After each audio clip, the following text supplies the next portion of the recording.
बताया गया जैसे वो ऑफिसर पहले थे, उसके बाद राजनीति में आए, भाजपा में ज्वाइन किया, चनानी से वो विधायक चुने गए, बस स्ट्रेट फॉरवर्ड इंसान थे। और बाद में जब हाउस डिसॉल्व हुआ 14 का, उसके बाद कांग्रेस ने उसमें ज्वाइन किया और एक अच्छी पहल उसने की अपने समाज की आवाज़ को बुलंद करने के लिए।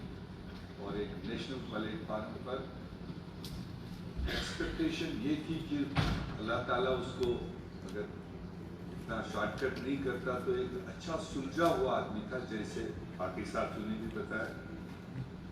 हमारे गुलचैन सिंह चाड़क जी ये एक बहुत बड़ी टावरिंग पॉलिटिकल फिगर रियासत में रहे, सामाजिक कारकुन भी रहे और ये यहाँ की कल्चरल विरासत को, चाहे वो डोगरा सभा के रास्ते से या अदरवाइज, बहुत ही ज़्यादा कीन इंटरेस्ट उनका इन सारी चीज़ जो रियासत का हमारा गहवारा है उसका साथ देते थे।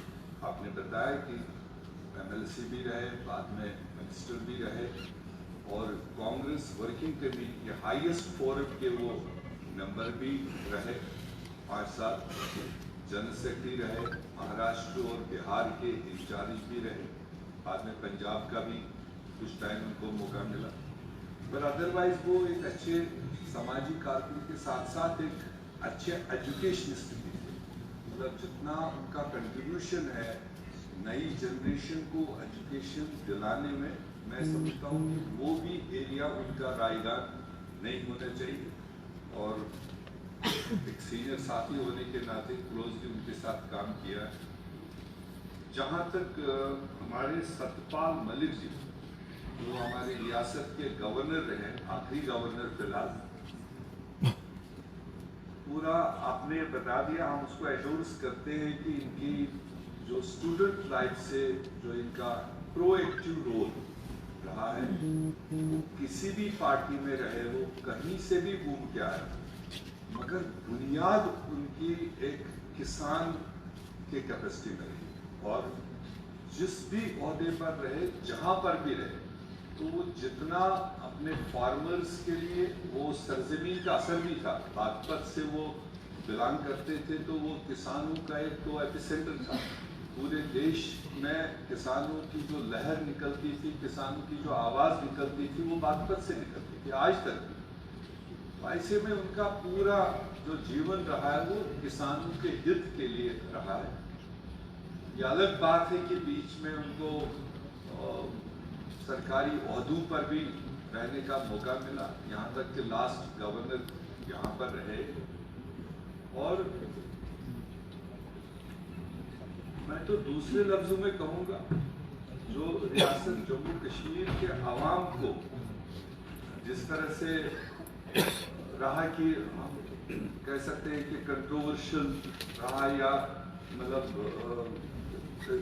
जो एक गवर्नर का रोल होना चाहिए था, जितनी वफादारी के लिए उसने ये रोल प्ले किया, उतनी वफादारी उनकी जिंदगी के आखिरी पड़ाव पर फिर नहीं हुई। जैसे कहावत है कि दुनिया में ही आदमी को अच्छे और बुरे का हिसाब किताब होता है, मगर जिस प्लेटफॉर्म पर, जिस क़यादत के तहत में उन्होंने वो सारे काम अंजाम दिए थे, और इसी दुनिया में हमने देखा कि आखिरी पड़ाव उनका सही बात दुनिया देश के सामने रखने के लिए उनको कितना भुगतना पड़ा, यहाँ तक कि जिंदगी का आखिरी पड़ाव भी उनका मतलब किस तरह से गुजरा वो हम सबके सामने। तो खैर कुल मिलाकर एक हर दिल अजीज इंसान थे, ओपन स्पोकन थे।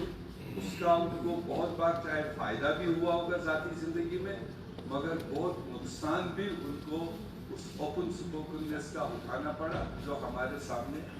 मैं इन सारे साथियों को हाउस के साथ मिलकर आपकी खिराज अकीदत की उस तहरीक को लेकर ज़ाती तौर और अपनी पार्टी की तरफ से इन सारे लोगों की खिराजी का अकीदत पेश करता हूँ और इनके लवाहकीन के साथ में हमदर्दी का इजहार करता हूँ। बहुत बहुत शुक्रिया। رفیق احمد نائک